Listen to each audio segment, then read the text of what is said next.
નમસ્કાર,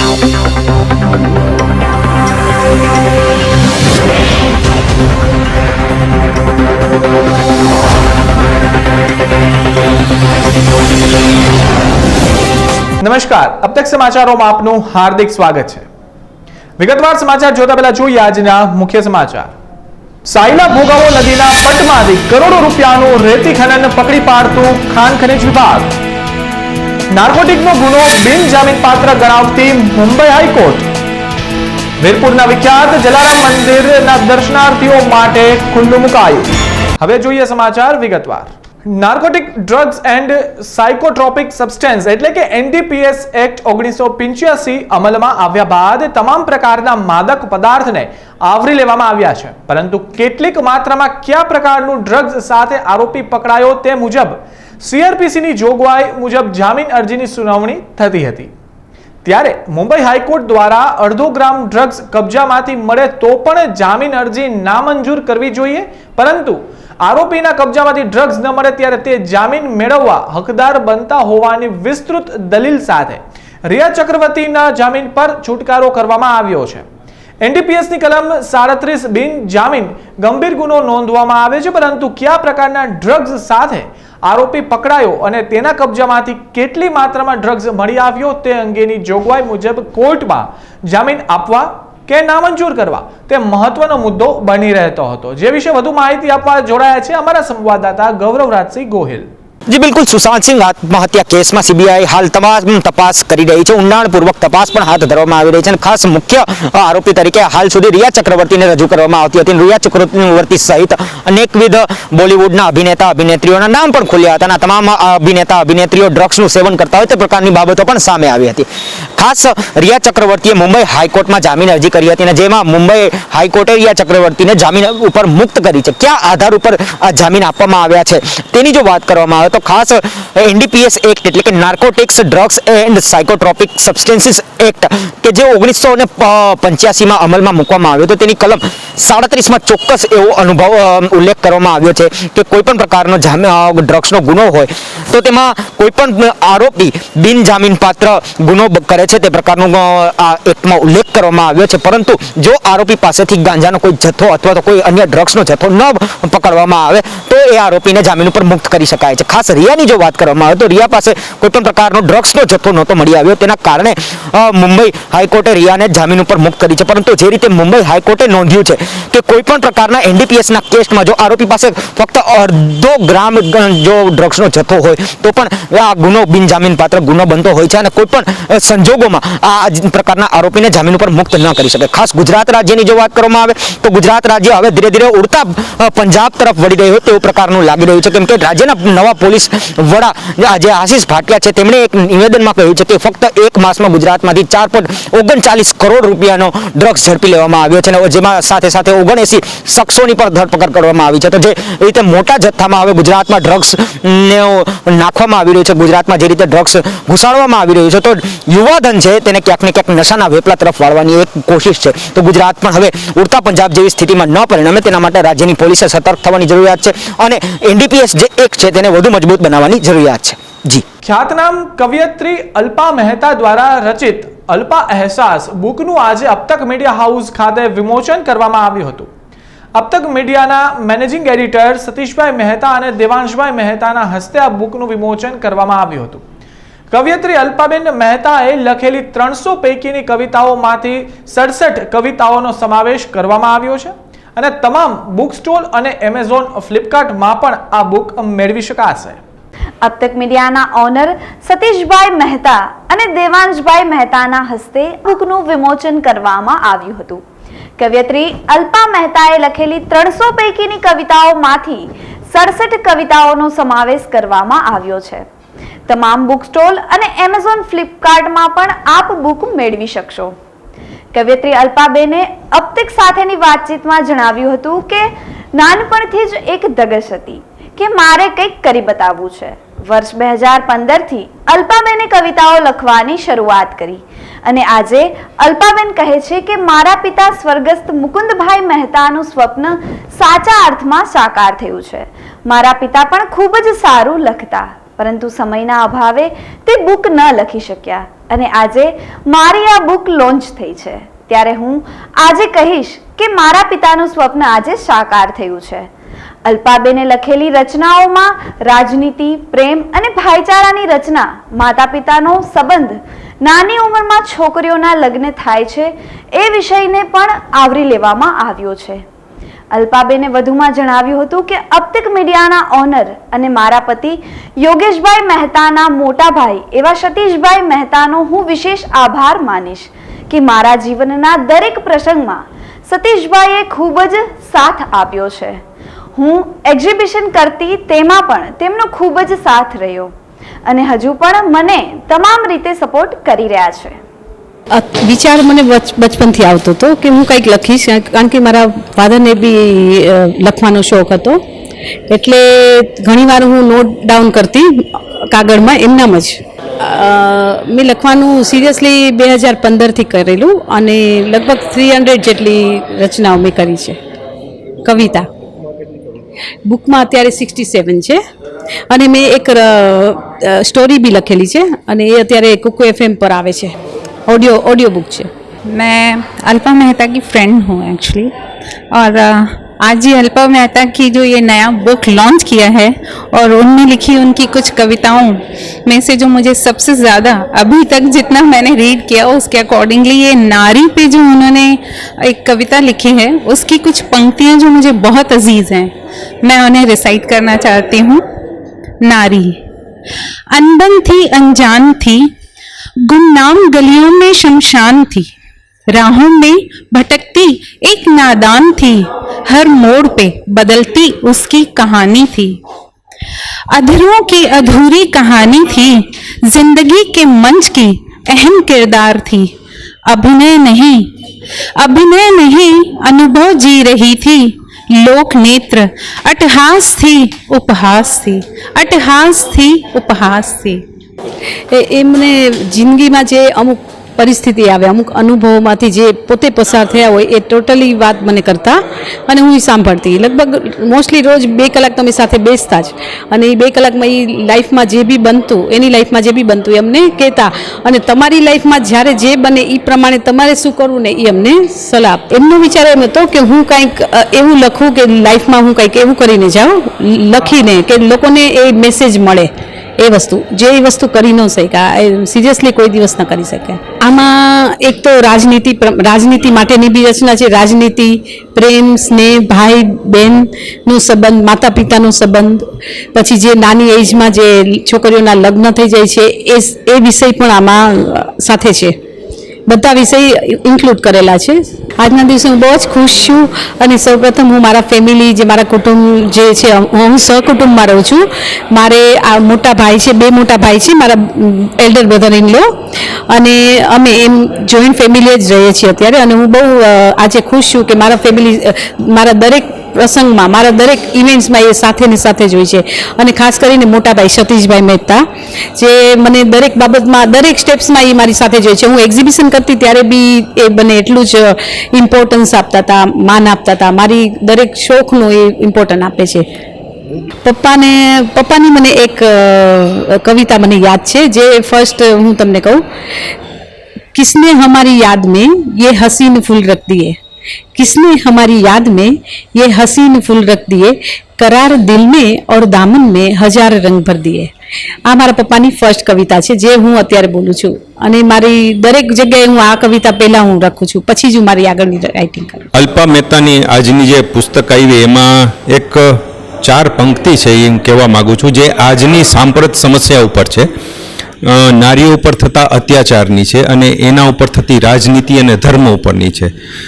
નારી ઉપર કોઈ પણ અત્યાચાર થાય તો એને ધર્મ સાથે જોડી દેવામાં આવે છે. અહીંયા એ કહેવા માગે છે, પ્રિયંકા હું या आसिफा हूँ, प्रियंका हूँ या आसिफा हूँ, रोजी हूँ या ज्योति हूँ, रोजी हूँ या ज्योति हूँ, अपराध से पहले सोचो जरा, सबसे पहले मैं एक देवी हूँ.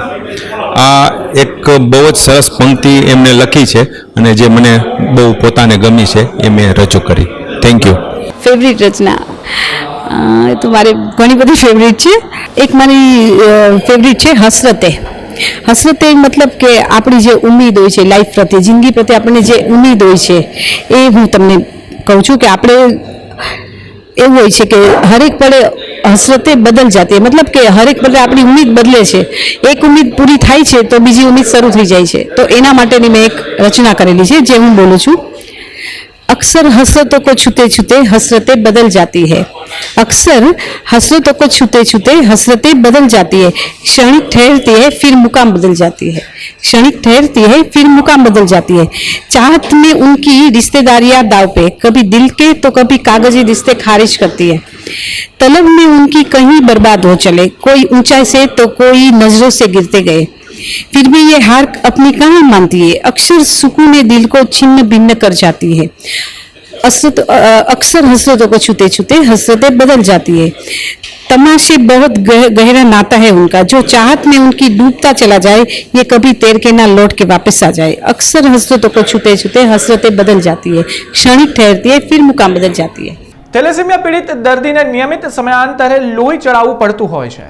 પ્રવર્તમાન સમયમાં કોવિડ-19 મહામારીના પગલે સંક્રમણના ભયના કારણે થેલેસેમિયા પીડિત દર્દીઓને લોહી ચડાવવાની સારવાર આપવામાં સહુલત અનેક સેવાકીય હોસ્પિટલ દ્વારા બંધ કરવામાં આવી હતી, જેના લીધે અનેક દર્દીઓને ખાનગી હોસ્પિટલમાં સારવાર લેવી પડતી હતી. પરંતુ આ સારવાર સામાન્ય લોકોને આર્થિક રીતે પરવડે તેમ ન હોવાથી કલેક્ટર રેમ્યા મોહનની સૂચનાથી રાજકોટ જિલ્લાના થેલેસેમિયા પીડિત દર્દીઓને લોહી ચડાવવા માટે સિવિલ હોસ્પિટલમાં વિશેષ વ્યવસ્થા કરવામાં આવી છે.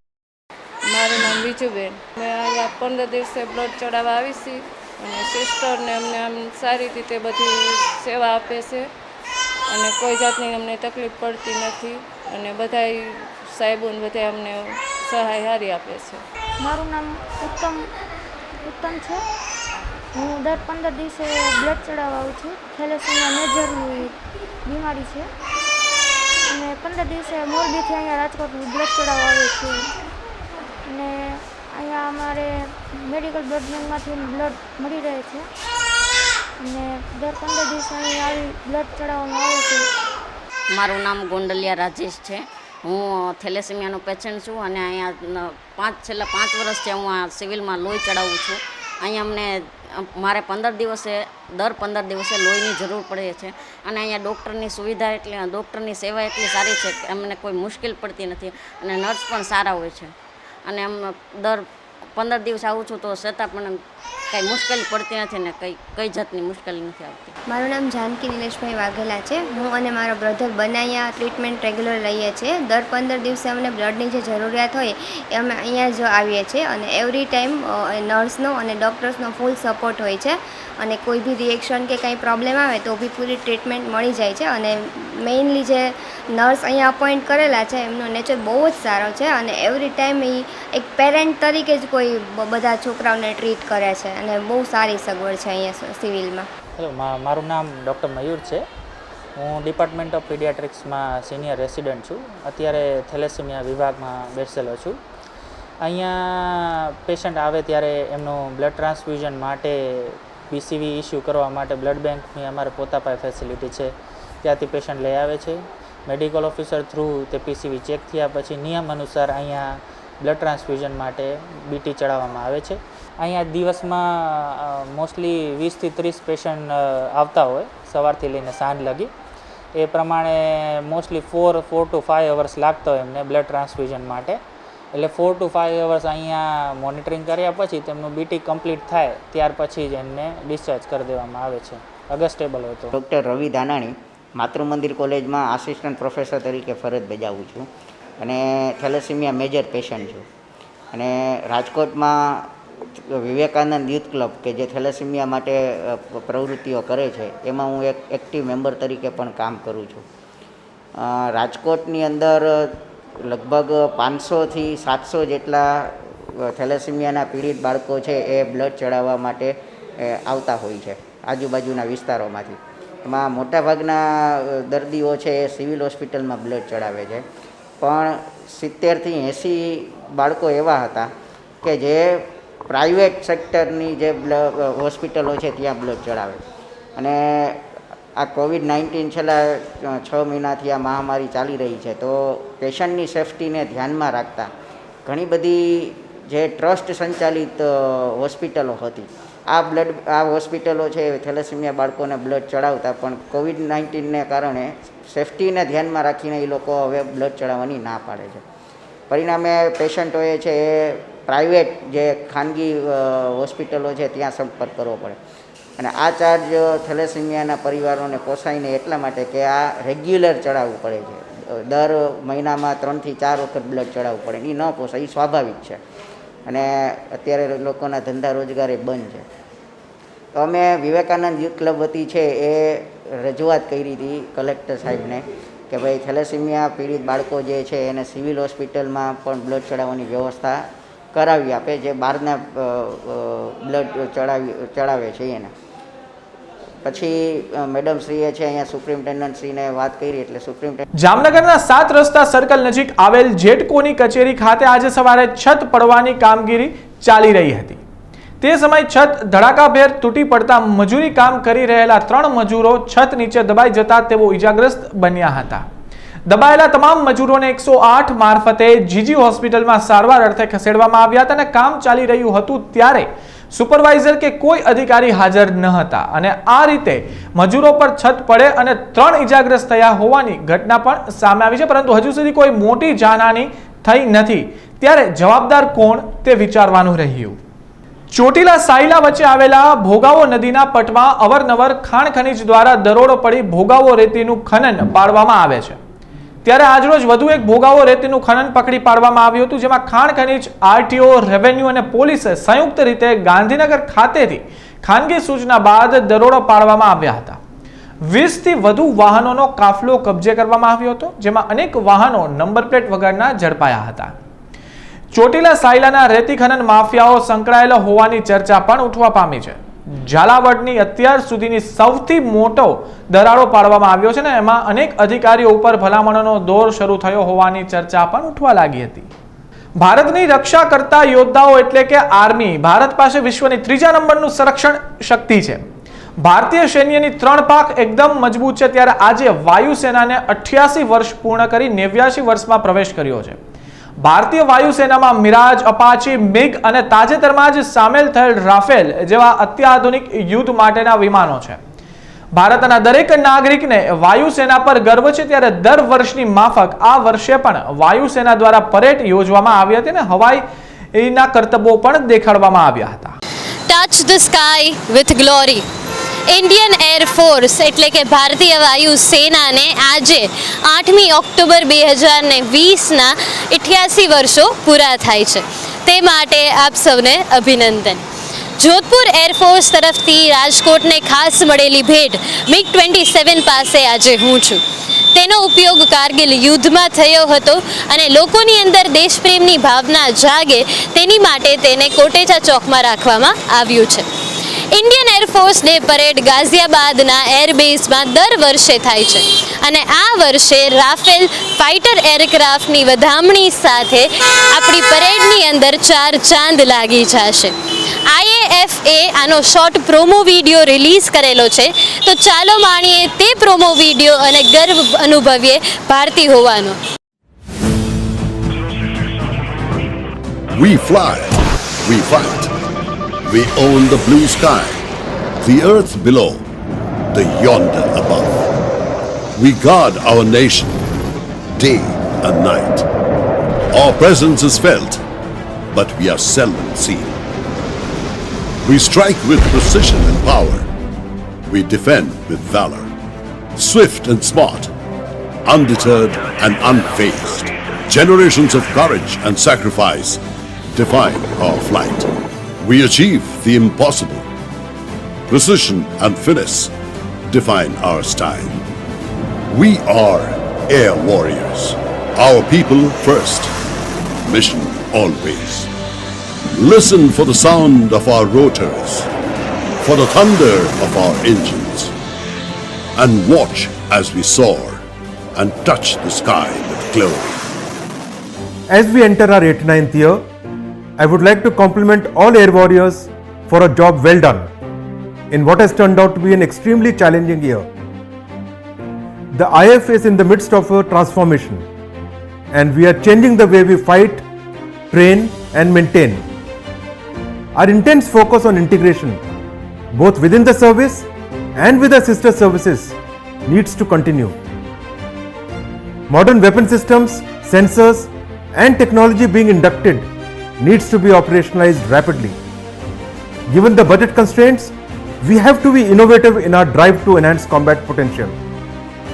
Despite the effect of COVID, we need to maintain a high state of operational readiness at all times and be able to respond at short notice.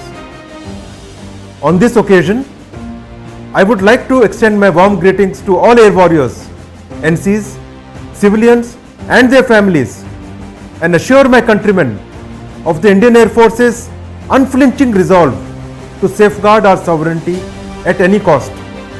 Jai Hind. A momentous journey of 88 years.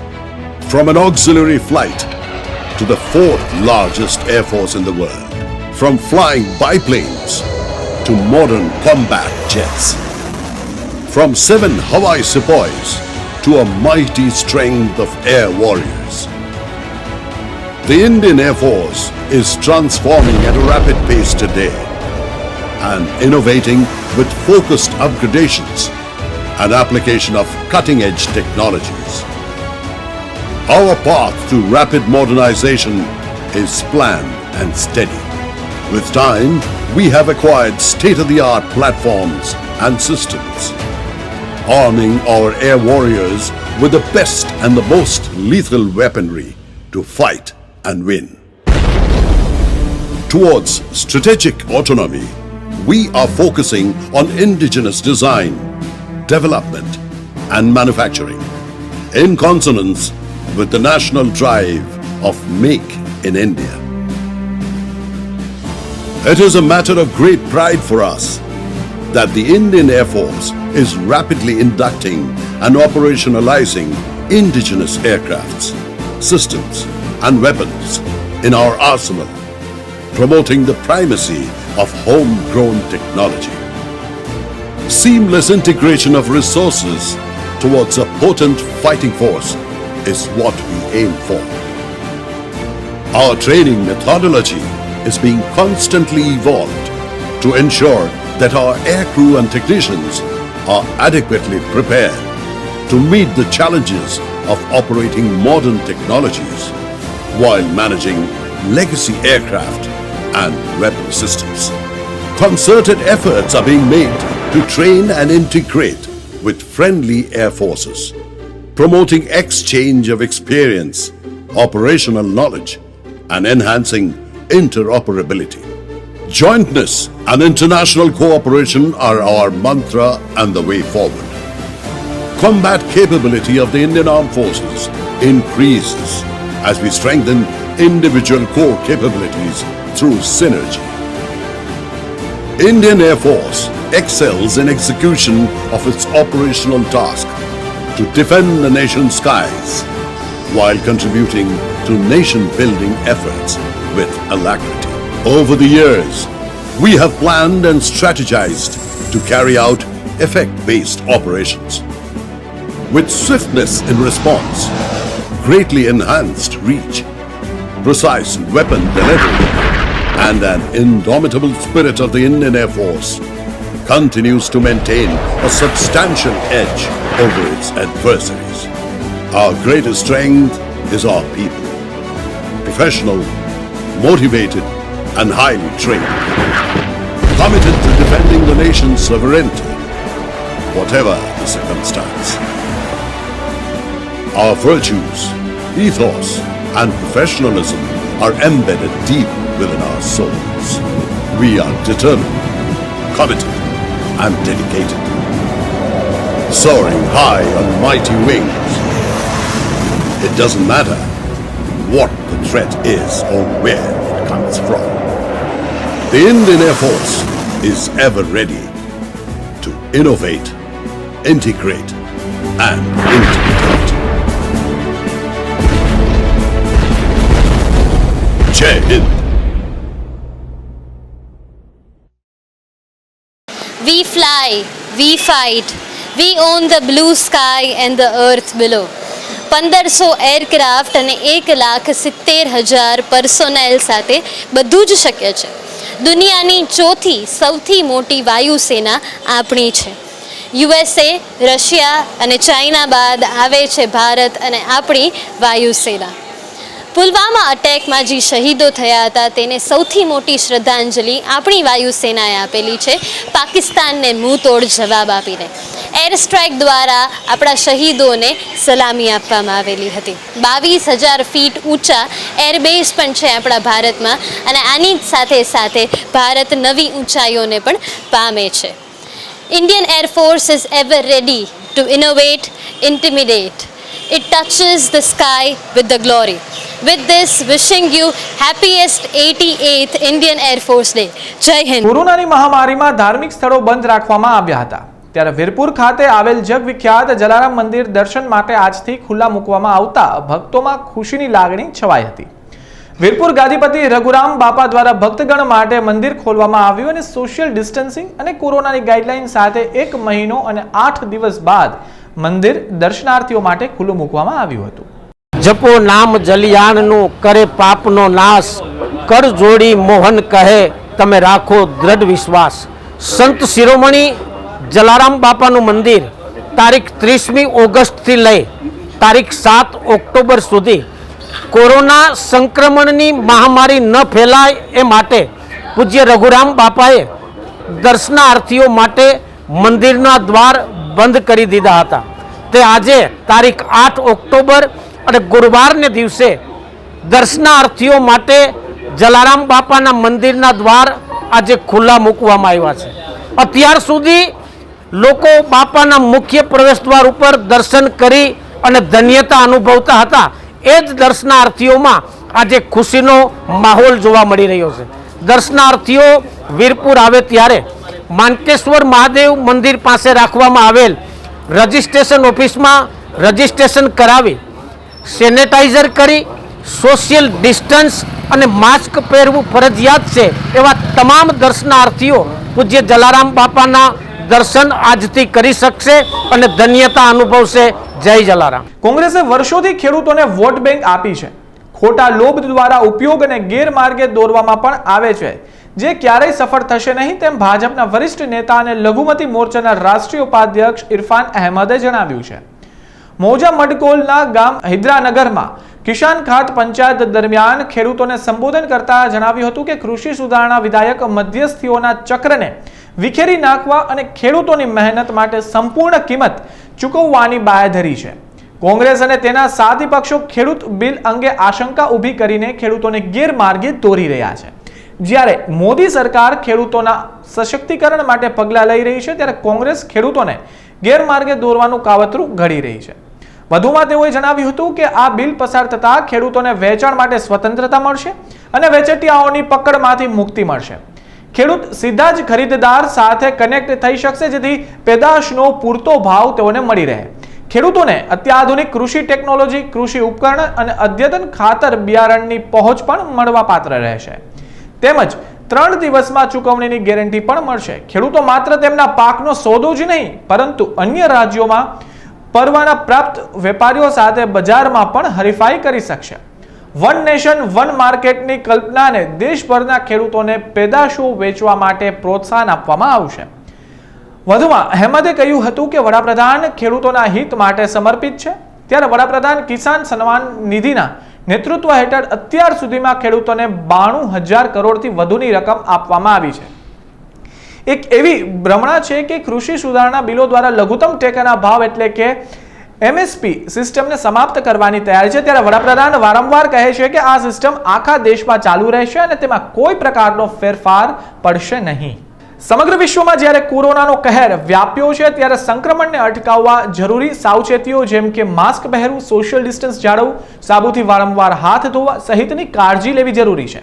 ત્યારે Rajkot railway division દ્વારા ડીઆરએમની અધ્યક્ષતામાં ઉપરોક્ત તમામ કાળજીઓ લેવા અંગે પ્રતિજ્ઞા લેવામાં આવી હતી, જેમાં રાજકોટ રેલવે डिवीजनના अग्रिम अधिकारी कर्मचारियों हाजिर રહ્યા હતા. अपने आसपास जितने भी लोग हैं, विशेषकर रेलवे में जो हमारे सम्माननीय ग्राहक हैं, हमारे यात्रीगण हैं या हमारे फ्रेट कस्टमर्स हैं या हमारे संपर्क में आने वाले जितने भी लोग हैं, उनको हम इस बात की जानकारी दें कि कोविड एप्रोप्रिएट बिहेवियर क्या होता है और उसका पालन करने से हमें क्या फ़ायदे होने वाले हैं और कैसे हम यदि इनका पालन करेंगे तो हम इस महामारी से निपटने में सक्षम रहेंगे। तो रेल परिवार का जहाँ तक सवाल है, हम लोग माननीय रेल मंत्री जी ने आज सुबह हम सब लोगों को ये शपथ दिलवाई है और उन्होंने ये हम सब से ये आह्वान किया है कि हम सारे रेलकर्मी, करीब 12 लाख रेलकर्मी हैं, तो हम सब लोग यदि एकजुट हो जाएं और इस जन जागृति अभियान का हिस्सा बन जाएं तो कोई ताकत नहीं है कि हम इस महामारी से इस महामारी पर काबू न पा सकें। तो ये जो आज शपथ ग्रहण समारोह हम लोगों ने किया है, यहाँ पर जो ये प्रतिज्ञा ली है, इसका तात्पर्य ये है कि हम सारे रेलकर्मी न केवल अपने रेल कर्मियों के परिवारों को बल्कि जिनके भी संपर्क में हम आते हैं उनके लिए ये जन जागृति फैलाकर और इस महामारी से निपटने के लिए एक हम रास्ता तैयार कर रहे हैं। સાપર વેરાવળ ઇન્ડસ્ટ્રીયલ વિસ્તારમાંથી પસાર થતો નેશનલ હાઈવે 8B ના સર્વિસ રોડની હાલત ખરાબ થઈ ચૂકી છે અને સર્વિસ રોડ પર ગટરનું પાણી ભરાઈ રહે છે, જેના કારણે વાહન ચાલકોને મુશ્કેલી પડે છે। સાથોસાથ સાપર ઇન્ડસ્ટ્રીયલ વિસ્તાર હોવાથી મોટા વાહનો વજનદાર સામાન ભરીને નીકળતા હોય છે, જેને કારણે અકસ્માત સર્જવાનો પણ ભય વધી જાય છે। ત્યારે સાપર વેરાવળના સરપંચ દ્વારા ઉચ્ચ કક્ષાએ રજૂઆત કરવામાં પણ આવી છે। હાલ અત્યારે નેશનલ હાઈવે ઓથોરિટીની જે સર્વિસ રોડ આવેલો છે એ બહુ જ સાંકડો અને બિસ્માર હાલતમાં હોય।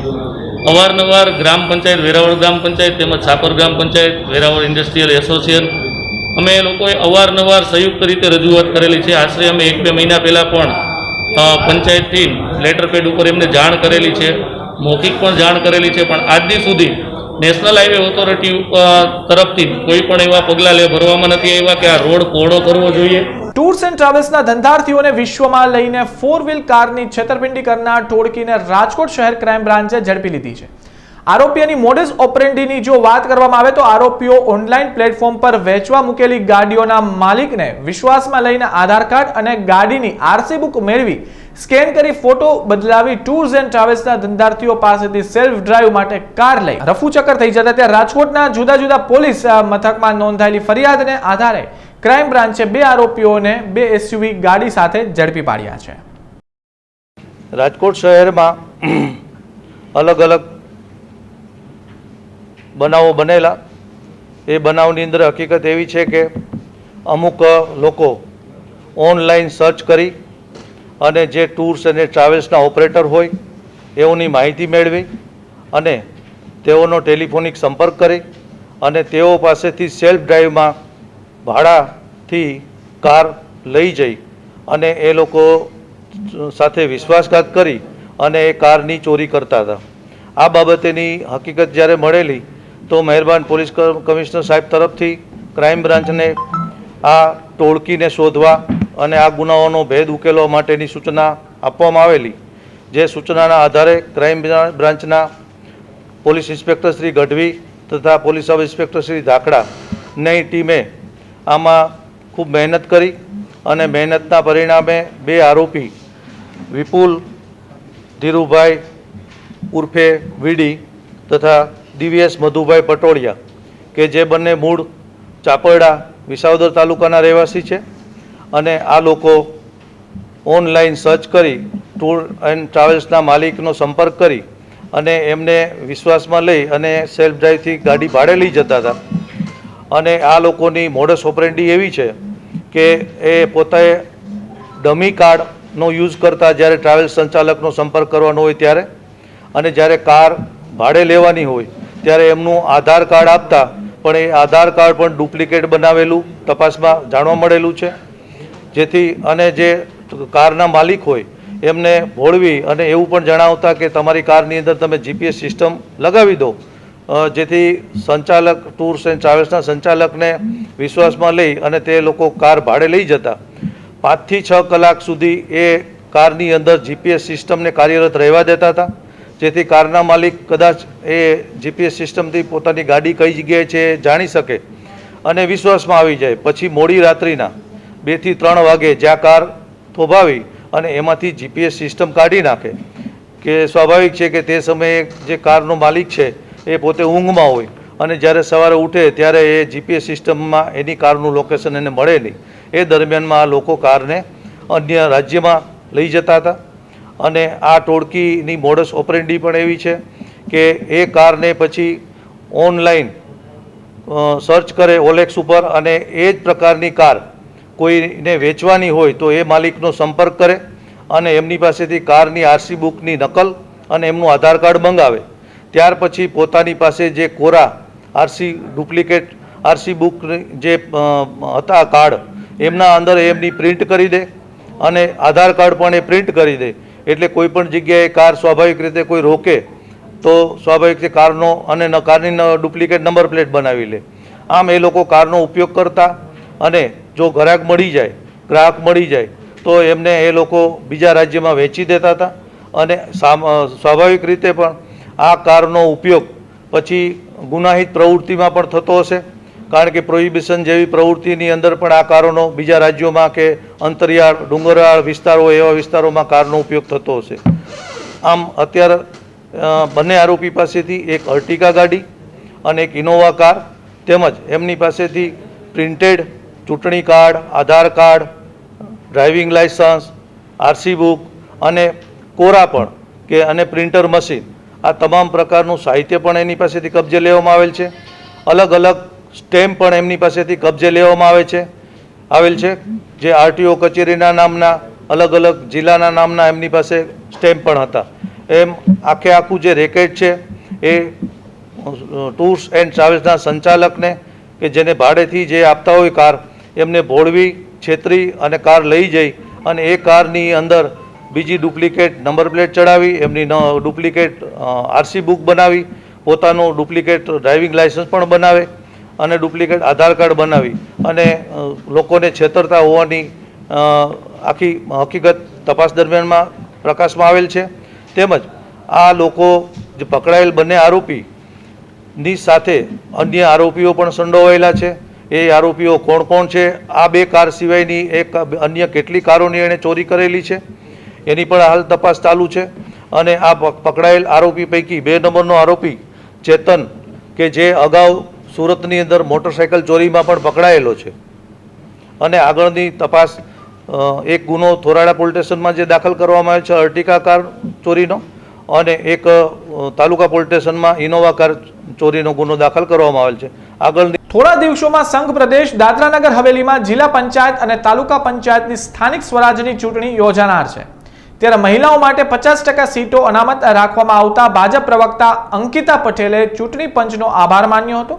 સાથોસાથ વર્ષ 2017માં પ્રફુલ્લ પટેલ દ્વારા મહિલાઓને 50% અનામત રાખવાનો નિર્ણય કર્યો હતો તેમનો પણ આભાર તેઓએ व्यक्त કર્યો છે. नगर हवेली दमन दीव के लिए एक ऐतिहासिक दिन के रूप में माना जाएगा क्योंकि हमारे प्रदेश में जो आने वाले समय में जो लोकल बॉडीज़ के इलेक्शन आने वाले हैं, नगर पालिका के और पंचायत के इलेक्शंस जो आने वाले हैं, उसमें जो महिलाओं का रिजर्वेशन है सीट्स के अलॉटमेंट में उसे नगर पालिका में जो पिछले वर्ष 33% था उसे बढ़ाकर 50% तक कर दिया गया है. पिछले वर्ष जो 5 सीट्स अलॉट की गई थी उसकी जगह पर इस बार 8 सीट्स अलॉट की गई, 50% रिजर्वेशन नगर पालिका में किया गया है. और जो पंचायत के इलेक्शंस है, ग्राम पंचायत और डिस्ट्रिक्ट पंचायत के इलेक्शंस, उसमें पिछले वर्ष जो 50% सीट्स अलॉट की गई थी उसे इस बार भी मेंटेन रखा गया है. तो इसके लिए मैं विशेष तौर पर समस्त भारतीय जनता पार्टी दादरा नगर हवेली दमन दीव की पूरी टीम की ओर से आदरणीय प्रधानमंत्री श्री नरेंद्र मोदी जी का तहे दिल से आभार व्यक्त करती हूँ. और ख़ास तौर पर ये जो भी प्रावधान किया गया है उसके लिए हमारी जो पूरी भारतीय जनता पार्टी की जो प्रदेश की टीम है वो इस ये जो चेंज लाया गया है उसके लिए हम इस बात का स्वागत करते हैं, तहे दिल से आभार व्यक्त करते हैं. और खास ધ્રાંગધ્રા નગરપાલિકામાં એક જાગૃત પત્રકાર દ્વારા પાર્સલ માવામાં સિંગલ યુઝ પ્લાસ્ટિકનો વિરોધ કરવામાં આવ્યો હતો. પાર્સલ માવામાં 50 માઇક્રોનથી નીચેના પ્લાસ્ટિકનો વિરોધ નોંધાવવામાં આવ્યો હતો અને જેમાં અગાઉ માવાના કાગળનો ઉપયોગને લઈ આવેદનપત્ર પણ આપ્યા બાદ કોઈ કાર્યવાહી નહીં કરાતા માવાના પ્લાસ્ટિકને ભેગા કરી નગરપાલિકાના કમ્પાઉન્ડમાં ઉડાડી અલગ રીતે વિરોધ નોંધાવ્યો હતો. રોજિંદા જીવનમાં प्रतिदिन 1 લાખથી પણ વધુ માવાના પાર્સલનો વેપલો ધ્રાંગધ્રા શહેર તેમજ ગ્રામ્ય વિસ્તારમાં ચાલી રહ્યો છે. અગાઉ પણ ધ્રાંગધ્રા મામલતદાર સાહેબ અને ધ્રાંગધ્રા નગરપાલિકાના ચીફ ઓફિસરને આવેદનપત્ર આપી મૌખિક રજૂઆત કરવામાં આવી હતી કે કોઈ પરવાનગી વગર ધ્રાંગધ્રામાં માવાનો વેપલો ચાલી રહ્યો છે કોઈની રોકટોક વગર આ પાર્સલ માવાનો વેપલો ધ્રાંગધ્રા શહેરમાં ચાલે છે તો કાયદેસરના પગલાં લઈને કાર્યવાહી કરવામાં આવે એવી વિનંતી પણ કરવામાં આવી હતી, પરંતુ કોઈ પગલાં નહીં લેવાતા આજ રોજ ધ્રાંગધ્રા નગરપાલિકામાં પાર્સલ માવાના પ્લાસ્ટિક ઉડાડીને વિરોધ નોંધાયો હતો. સેલવાસ મહાનગરપાલિકા દ્વારા પ્રોપર્ટી ટેક્સ વધારવામાં આવતા સ્થાનિકોમાં વહીવટી તંત્ર સામે રોષ જોવા મળ્યો હતો. આ બાબતને લઈ સ્થાનિકો દ્વારા કલેક્ટરને આવેદન આપવામાં આવ્યું હતું. ત્યારે કલેક્ટર સંદીપ કુમાર દ્વારા પ્રોपर्टी टैक्स मुद्दे योग्य निर्णय लेवानी खातरी पण आपवामां आवी हती. सर, और आज हम कलेक्टर साहब से मिले और हमारे जो हाउस टैक्स आया है तो जब नोटिस आई तो हम देख के इतने चौंक गए कि हम हर साल 10-10 रुपये भरते थे. आप पीछे देख रहे हो एकदम कच्चा घर है, इसके हम 10 रुपये भरते थे और आज हमारा 8 से 9 हज़ार रुपये आए हैं. और ऐसे कोरोना महामारी में हम ना नौकरी है ना धंधा है, कुछ भी है. और ऐसी नगर पालिका की ओर से नोटिस आई तो हम देख के ना एकदम चौंक गए. तो हम कलेक्टर को आज हमने आवेदन दिया कि कलेक्टर साहब को दिया और नगर पालिका सीओ साहब को दिया और उन लोगों ने आश्वासन दिया है कि हम कुछ करते हैं. और कलेक्टर ने साहब ने अच्छा दिया कि जो मेरी से होता है वो मैं करूँगा, ऐसा बोला है कलेक्टर साहब ने. धन्यवाद. दांता जाहेर मार्केट में दोड़ा दिवसे 25,000 ની કરાઈ લૂંટ. દાંતાની મેન શાક માર્કેટમાં લૂંટ થતા એક ચોર બ્લેડથી ચોરી કરતા સીસીટીવી કેમેરામાં કેદ થયો હતો. બ્લેડ મારીને 25,000 ની લૂંટ કરી 4 ઈસમો ફરાર થયા છે. મેઇન માર્કેટમાં ધોળે દિવસે ચોરીની બની ઘટના બનતા જ દાંતા પોલીસ સ્ટેશનમાં લેખિત ફરિયાદ નોંધાવવામાં આવી હતી. આજના કારોબારી ક્ષેત્રમાં સેન્સેક્સ 312 પોઈન્ટના વધારા સાથે 40,192 રહ્યો હતો, ત્યારે નિફ્ટી 98 પોઈન્ટના વધારા સાથે 11,837 રહેવા પામી હતી. આજના દિવસે સોનાનો ભાવ 52,160 રહ્યો હતો, જ્યારે ચાંદીનો ભાવ 61,000 રહ્યો હતો. તો આ હતા આજના સમાચાર. વધુ સમાચાર માટે જોતા રહો. અબ તક નમસ્કાર.